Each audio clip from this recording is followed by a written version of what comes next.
deputada Alessi Brandão, que preside essa sessão, o deputado Carlos Gianazzi, senhores e senhoras aqui, assessores, funcionários aqui presentes, a todos que nos assistem pela TV Assembleia, o pessoal da taquigrafia aqui, sempre citando, ficaram bravos quando eu falei o nome deles outro dia, saudando também os nossos policiais militares fazendo a segurança da casa, a cabo Eliane e a cabo Débora, sempre presentes aqui, em nome de quem saúdo toda a assistência militar da Polícia Militar e também assistência da Polícia Civil, saúdo a nossa querida Polícia Militar.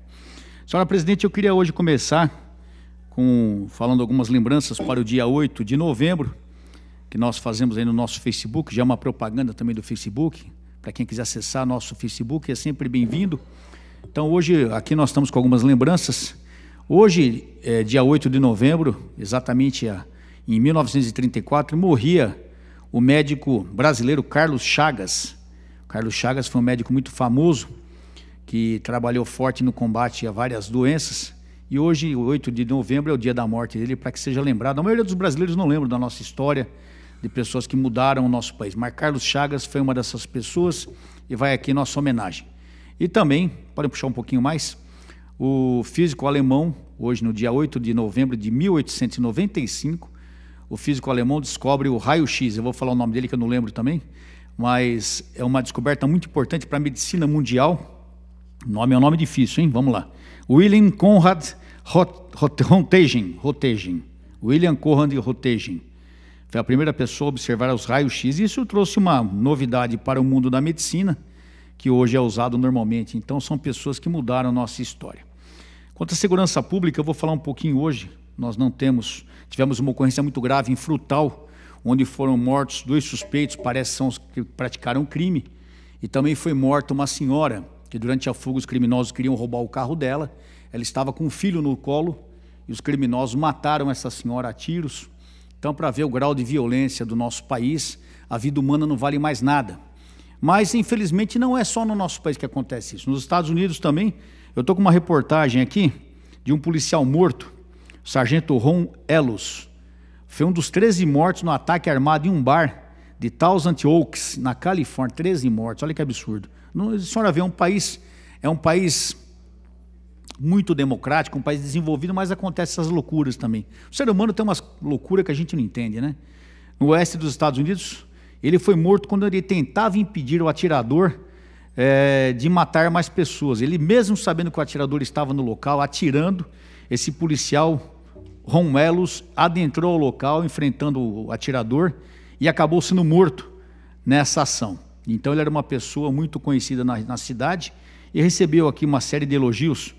E em 2019, após 29 anos de serviço, ele iria aposentar. Deixou mulher e filhos. Então vejam que a função do policial em todo o mundo é uma função perigosa, é uma função que exige muita dedicação, muito risco, e não foi diferente nos Estados Unidos, onde esse policial com 29 anos de serviço, iria se aposentar o ano que vem, morreu enfrentando um criminoso, armado, que já havia matado várias pessoas dentro de um bar. Ele poderia ter evitado, poderia ter cercado, poderia ter aguardado mais reforços, mas com certeza o criminoso iria matar mais pessoas. Ele pensou em agir e infelizmente levou a sua vida, esse criminoso, através de tiros que mataram o policial Ron Ellis nos Estados Unidos.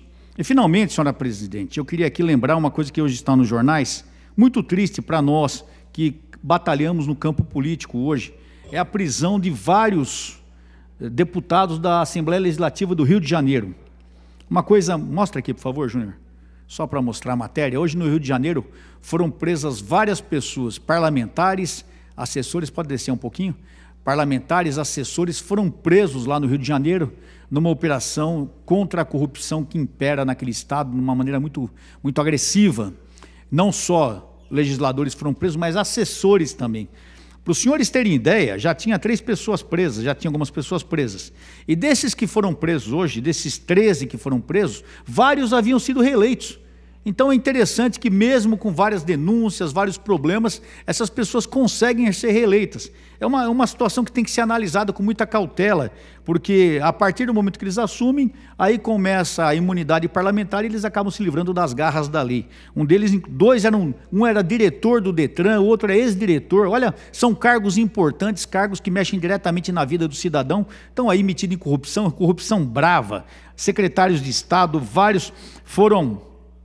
3 do Poder Executivo, 10 do Poder Legislativo, todos deputados, alguns reeleitos, outros não. Inclusive o corregedor da casa. Se o corregedor da casa é preso, meu Deus do céu. O corregedor da Lesp foi preso aqui. E assessores e auxiliares foram presos 9. Dá um total de 19, 20 e 22 pessoas presas. Todas do mundo legislativo. É muito triste, porque são pessoas que foram eleitas para cuidar do cidadão, para fiscalizar, para exigir que o Estado trabalhe de uma maneira correta, entretanto, estão envolvidos em corrupção.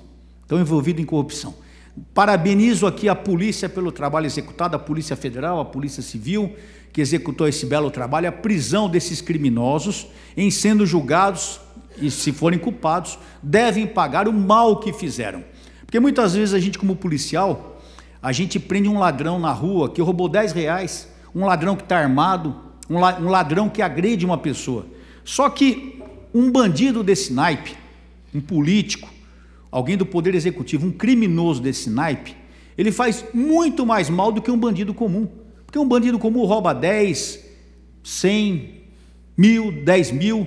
Agora, um criminoso desse, senhora presidente, rouba muito dinheiro do Estado e é o dinheiro do povo pobre. Graças a criminosos como esses aqui, nós temos os nossos hospitais superlotados, pessoas sendo atendidas no corredor, funcionário público ganhando salário de fome, não sendo valorizado, médicos, professores, policiais.